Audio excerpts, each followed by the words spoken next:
লোকসভা নির্বাচনের ফল ঘোষণার পর থেকে পূর্ব বর্ধমান জেলার বিভিন্ন জায়গায় তৃণমূল কংগ্রেসের বিজয় মিছিল করছেন। ভাতার বিধানসভা কেন্দ্র থেকে বর্ধমান দুর্গাপুর লোকসভা কেন্দ্রের প্রার্থী কীর্তি আজাদ ঝা বিপুল ভোটে জয়লাভ করেন। রবিবার ভাতারের বলগোনা অঞ্চলে বিজয় মিছিল অনুষ্ঠিত হয়।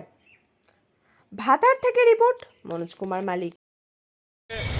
যে ভারতবর্ষে ধর্মনিরপেক্ষতা জয়ের বিজয় উৎসব ভাতার ব্লক বিধায়ক মানগোবিন্দ অধিকারী এবং শান্তনু কুনারের যে আজকে তার নেতৃত্বে ভাতার ব্লকে যে বিরাট জয়, সেই জয়ের উৎসব সাধারণ মানুষের সঙ্গে আমরা একত্রিতভাবে উদযাপন করলাম এবং মানুষকে এই বার্তা দিলাম যে ভারতবর্ষের শান্তি এবং ধর্মনিরপেক্ষতার পরিপ্রেক্ষিতে যে ভোট হয়েছে তাই সকলকে জয়ের উৎসবে অংশগ্রহণ করার জন্য আবেদন করেছে এবং বলগোনা বাজারে প্রচুর মানুষের সারা যারা আমাদেরকে ভোট দিয়েছে দেয়নি সকলেই একত্রিত হয়ে আজকে এই বলগোনা বাজারে আমরা বিজয় মিছিল করলাম। সকলের উদ্দেশ্যে কি বার্তা দেবেন? সকলকে বললাম এলাকায় শান্তি শৃঙ্খলা বজায় রাখার জন্য ভোট চুকে গিয়েছে।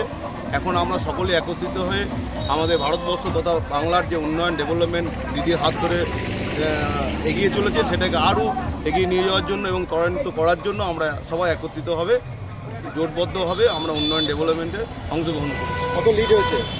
ভাতার থেকে আমরা আমাদের যে লিড ভাতারে 19 সাল এবং 21 সালকে ছাপিয়ে যে 32,420 ভোটে বিধায়কের নেতৃত্বে এবং শান্তনু কুনার নেতৃত্বে লিড হয়েছে। বলগোনাটা কেমন হয়েছে? বলগোনা নিত্যানন্দপুর হচ্ছে 4,500 প্লাস এবং বলগোনা 3200 প্লাস লিড হয়েছে এবং সেরা লিড হয়েছে এরোয়ার অঞ্চল থেকে এবং ভাতারের সমগ্র অঞ্চল থেকে আমরা লিড পেয়েছি।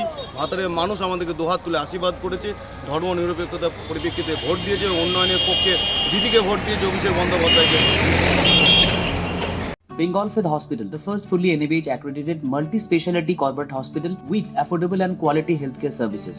Have faith, Bengal faith.